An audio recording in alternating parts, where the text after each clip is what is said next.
Hello, अस्सलाम वालेकुम। उम्मीद है आप सब लोग खैरियत से होंगे। तो आज HTML की 4th क्लास है, 4th वीडियो भी आप कह सकते हैं, बेसिकली वीडियो ही है। तो आज की क्लास के अंदर हम HTML के मोर टैग्स के बारे में सीखेंगे। आज की क्लास में मैं आप लोग को बताऊंगा कि आप HTML की लैंग्वेज को यूज़ करके टेबल कैसे बना सकते हैं। इसमें थोड़ा सा CSS का भी पार्ट आएगा, क्योंकि टेबल को अरेंज करने के लिए हमें CSS की यूज़ पड़ेगी। CSS क्या है? कैस्केडिंग स्टाइल शीट है, और नेक्स्ट वीडियोस के अंदर CSS के भी कंप्लीट ट्यूटोरियल्स आएंगे। आज की क्लास में जस्ट CSS का इंट्रो पार्ट ही है खाली, टेबल्स के साथ। टेबल्स का आज हम सीखेंगे और डिटेल टैग का सीखेंगे ये, और इसके बाद आइकन का भी सीखेंगे कि आप अपने टैब पर, अपने वेबसाइट के टैब पर आइकन इमेज कैसे लगा सकते हैं। तो चलिए स्टार्ट करते हैं। ओके, तो सबलाइम टेक्स्ट पे चलते हैं और फाइल क्रिएट कर लेते हैं। यहाँ पे फोर्थ लेक्चर .html के नाम से, और इसको सेव कर देते हैं। अच्छा, टाइटल भी डाल देता हूँ मैं, फोर्थ लेक्चर के। सो अब लिंक का टैग मुझे यूज़ करना पड़ेगा, लिंक rel, अभी सिंटैक्स लिख देता हूँ, एंड हेरिफ इन्वर्टेड कॉमास, इसके बाद alt inverted commas and tag close कर देता हूँ। ये इसका सिंटैक्स है। अभी इसके अंदर हम इमेज डालेंगे लोगों के अंदर, तो इमेज में अपनी गैलरी से इमेज ले लेता हूँ जाके। अच्छा, तो पिक्चर्स में जा रहा हूँ और इमेज ले रहा हूँ। पाकिस्तान की इमेज को कॉपी कर लेता हूँ और पेस्ट कर देता हूँ जिस फोल्डर में मेरी ये फ़ाइल पड़ी हुई है। तो ये लेक्चर 4 के अंदर पड़ी हुई मेरी फ़ाइल, यहाँ पे इमेज पेस्ट कर देता हूँ। इमेज का नाम बहुत बड़ा, इसे चेंज करके पाकिस्तान रख लेता हूँ, क्योंकि इसका नाम और इसका टाइप ये दोनों हम यूज़ करेंगे। नाम इसका पाकिस्तान है और इसका टाइप JPG फाइल है। तो चलते हैं इस पर। अब rel के अंदर आप जस्ट आइकन लिख दें, आप वैसे तो कुछ भी लिख सकते हैं, लेकिन आइकन लिख दें। और हेरिफ के अंदर आपने इमेज और डॉट उसका एक्सटेंशन लिखना है, .jpg। और alt मीन्स अल्टरनेटिव। अगर ये आइकन किसी भी वजह से शो नहीं होगा तो उसकी जगह ये डिस्प्ले होगा, आइकन इज़ नॉट अवेलेबल। अच्छा, भी से सेव कर देते हैं Ctrl+S कीबोर्ड से दबा के, और अब गूगल स्क्रीन पे जाके देखते हैं कि हमारा जो है आइकन टैब में शो हो रहा है या नहीं हो रहा। तो अब जैसे आप देख सकते हैं 4th लेक्चर के साथ आइकन पे पाकिस्तान का झंडा आ गया है। यहाँ पे कोई भी इमेज आप यूज़ कर सकते हैं लोगो के तौर पे। तो ये आइकन ऐसे आप जो है ना आइकन की इमेज डाल सकते हैं अपने किसी भी फाइल में। अब H1 के टैग से मैं स्टार्ट कर रहा हूँ आज का मेन टॉपिक टेबल्स के हवाले से। हाउ टू मेक टेबल्स आप कैसे बना सकते हैं HTML में। तो मैं आपको सारा प्रोसेस स्टेप बाय स्टेप बताऊंगा।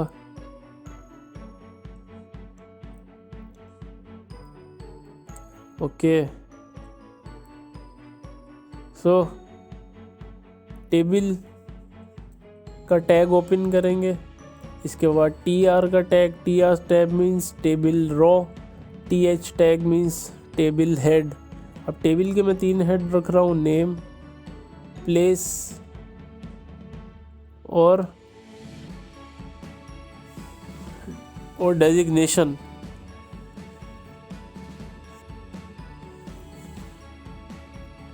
ओके, तो अब TR का टैग मैंने क्लोज भी कर दिया है। यहाँ पे TR मीन्स रो, ये रो को डिफाइन करता है। एक और TR का टैग ले लिया जिसके अंदर मैं डेटा यूज़ कर रहा हूँ। TD का टैग यूज़ कर रहा हूँ, ये डेटा के लिए यूज़ हो रहा है।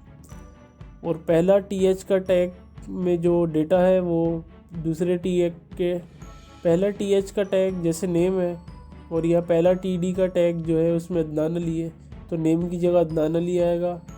टेबल हेड के 3 नाम है, अदनान, प्लेस और डेजिग्नेशन। और इसके नीचे जितने भी मैं TR करके बनाता जाऊंगा 3-3 करके, उसमें 3-3 करके जो भी बनाता जाऊंगा उनके नेम जाते रहेंगे। जैसे ये देखें, ये नेम, प्लेस और डेजिग्नेशन आ गया और इसके नेम के नीचे मेरा नाम है, प्लेस के नीचे सिटी है, डेजिग्नेशन के नीचे सेल्फ एम्प्लॉयड। अब इस तरह ये मैं कॉपी कर रहा हूँ और इसको 2 टाइम पेस्ट कर देता हूँ। अब टेबल का जो हेड है जिसे TH बोलते हैं वो सेम ही रहेगा और टेबल का डेटा जितना बड़ा आप रखना चाहे रख सकते हैं। जितने टेबल के हेड के एट्रीब्यूट्स होंगे टेबल के डेटा के भी आपको उतने एट्रीब्यूट्स रखने हैं। एट्रीब्यूट्स मीन्स जैसे ये TB के TD के ये 3 रोज हैं, तो 3 बार मैंने डेटा को पेस्ट किया और ये 3 रोज का एक सेट है, तो इस तरह ये 3 रोज आ जाएंगी नेम, प्लेस और डेजिग्नेशन के साथ। अभी से गूगल पे जाके रिफ़्रेश करता हूँ तो ये देखें नेम के नीचे 3 नेम आ गए, प्लेस के नीचे 3 प्लेस और डेजिग्नेशन के नीचे 3 डेजिग्नेशन। अब मसला ये है कि ये टेबल अभी सही बन नहीं रहा और इसका डेटा थोड़ा सा आगे पीछे है, तो इसके लिए अब थोड़ी सी CSS यूज़ करनी पड़ेगी। तो मैं चलता हूँ हेड पे और यहाँ पे स्टाइल का टैग मैं क्रिएट करता हूँ। स्टाइल का टैग जस्ट सिंपली आपने स्टाइल का टैग लिखना है और उसे ओपन कर देना है। अब स्टाइल के टैग के अंदर मैं टेबल यूज़ कर रहा हूँ, टेबल का टैग, टेबल नेम यूज़ कर रहा हूँ क्योंकि नीचे टैग डिफाइन है, TH यूज़ कर रहा हूँ, टेबल हेड, टेबल डेटा। करली ब्रैकेट के अंदर इन तीनों को मैं क्या कराने लगा हूँ, इनके बॉर्डर्स को मैं 1px सॉलिड ब्लैक करने लगा हूँ। 1px सॉलिड ब्लैक कलर है, बॉर्डर की प्रॉपर्टी बॉर्डर के लिए यूज़ होती है। 1px मीन्स इसका साइज़ 1px तक ब्लैक हो जाएगा, बॉर्डर्स का साइज़। रिफ़्रेश करते हैं और ये देखें इसका बॉर्डर बन गया। लेकिन अब ये बॉर्डर अभी भी इसका सही नहीं बना, ये बहुत सारे बॉक्सेस छोटे छोटे नज़र आ रहे हैं, तो इन सबको मैं मर्ज कर देता हूँ बॉक्सेस को। तो इसके लिए एक और प्रॉपर्टी यूज़ करनी पड़ेगी CSS के अंदर। तो दोबारा कोड पे चलते हैं अपने। अच्छा, कोड के अंदर जाते हैं और यहाँ पे एक और प्रॉपर्टी यूज़ करते हैं बॉर्डर कोलैप्स की। बॉर्डर कोलैप्स की जो बॉर्डर कोलैप्स की जो प्रॉपर्टी है वो आपके जो सारा बॉर्डर है जो अलग अलग बन गया है सारे रॉस के अंदर, उसे कंबाइन करके एक टेबल की फॉर्म में बना देगा। अब इसे रिफ़्रेश करें, सेव करने के बाद ये देखें आपका टेबल प्रिपेयर हो गया। अब इसके अंदर भी आप बहुत सारी चीज़ें और भी कर सकते हैं। इसका टेबल का डेटा राइट मूव करा सकते हैं, लेफ़्ट मूव करा सकते हैं। फ़िलहाल मैं टेबल का डेटा जो TD है, टेबल का डेटा उसे मैं राइट सेंटर में मूव कराना चाह रहा हूँ। तो मैं एक प्रॉपर्टी यूज़ करूँगा यहाँ पे CSS की, जिसका नाम है CSS की प्रॉपर्टी है टेक्स्ट अलाइन सेंटर।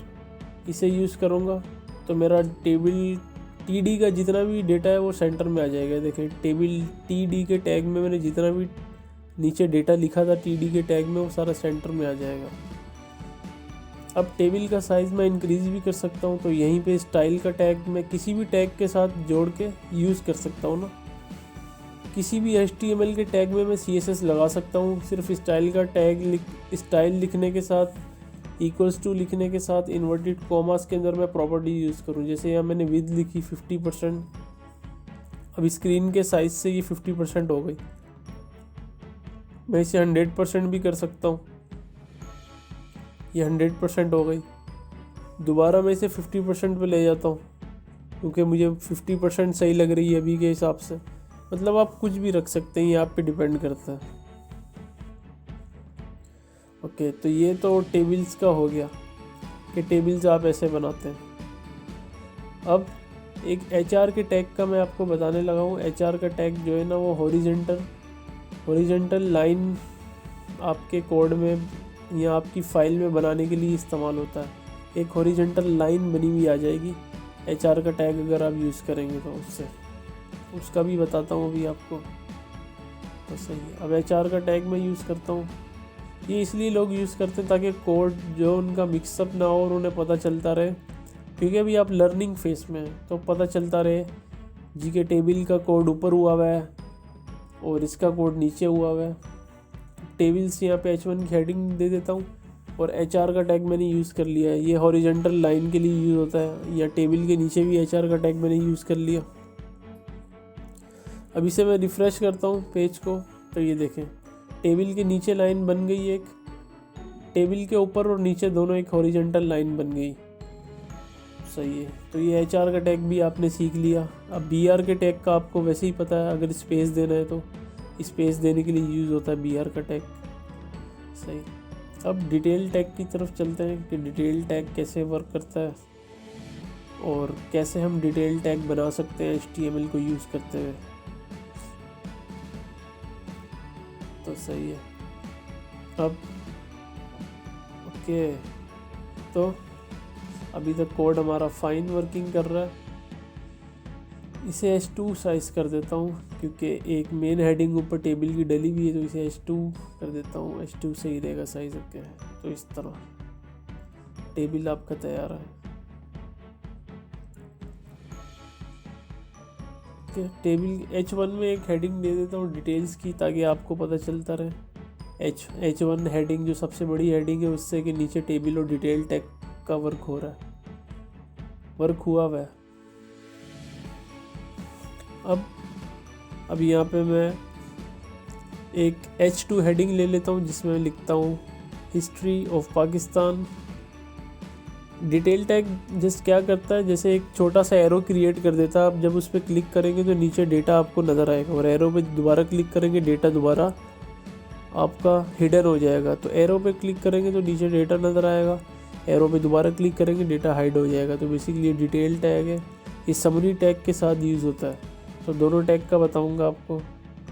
अभी यहाँ हिस्ट्री ऑफ पाकिस्तान की एक डिटेल टैग को यूज़ करते हुए थोड़ा सा टैग्स यूज़ कर रहा हूँ हिस्ट्री ऑफ पाकिस्तान का, जिसमें 2-3 सिटीज़ का टैग्स यूज़ करने लगा हूँ मैं इसमें। अच्छा, जैसे कमेंट्स भी मैंने ये लिख दिया है कि ये हमेशा यूज़ होगा समरी टैग के साथ। तो समरी टैग सबसे पहले आपने लिख दिया जो मेन हेडिंग होगी आपकी डिटेल टैग से पहले, जिससे आपको पता चलेगा कि ये जो आपका टैग जो है क्लिक से जो डेटा जिसका नज़र आ रहा है और गायब हो रहा है, उसके ऊपर जो हेडिंग होगी वो समरी टैग की होगी। तो ये हिस्ट्री ऑफ इस्लामाबाद है। अब इसका डिटेल टैग बनाने लगा हूँ, तो यहाँ पे लिखूँगा डिटेल टैग क्लोज, और इसकी डिटेल मैं गूगल से जाके ले लेता हूँ।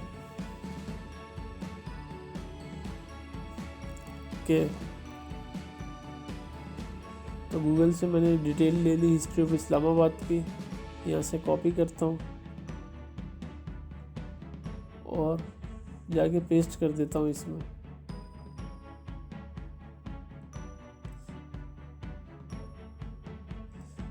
अब रिफ्रेश कर लें तो ये देखें अभी डिटेल टैग, आई थिंक कोई कोड में मिस्टेक है, सॉरी ये डिटेल्स टैग है, लास्ट में एस लगाना भूल गया था, डिटेल्स टैग। अब पेस्ट कर, अब सेव करके रिफ़्रेश करते हैं फाइल को, तो ये देखें एरो जनरेट हो गया डिटेल के नाम से। जब इसको क्लिक करेंगे नीचे ये डेटा नज़र आएगा, जब इस पर दोबारा क्लिक करेंगे डेटा हाइड हो जाएगा। बेसिकली ये डिटेल टैग ये काम करता है। इसी तरह मैं BR का टैग लगा के इसे क्लोज ब्रेक कर सकता हूँ लाइन को, दोबारा समरी यूज़ करूँगा, समरी का टैग। और इसके अंदर अब ये जितने मर्जी डिटेल टैग आप क्रिएट कर लें समरी के टैग के साथ, ये आप पे डिपेंड करता है। बहुत सारी वेबसाइट्स पे आपने देखा होगा कि एक हेडिंग डली हुई होती है और नीचे एक एरो बना हुआ होता है कि फर्दर डिटेल के लिए इस एरो पे क्लिक करें। तो बेसिकली आज आपको यही बता रहा हूँ कि ये कैसे बना हुआ होता है। अब हिस्ट्री ऑफ कराची है, इसको यहाँ से कॉपी करता हूँ और जाके डिटेल टैग्स के अंदर पेस्ट कर देता हूँ। एक और समरी बना लेता हूँ।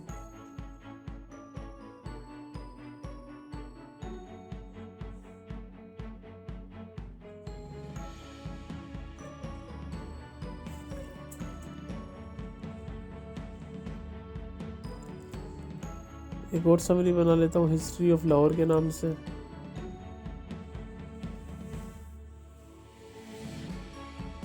और उसके अंदर भी डिटेल टैग यूज़ कर लेता हूँ।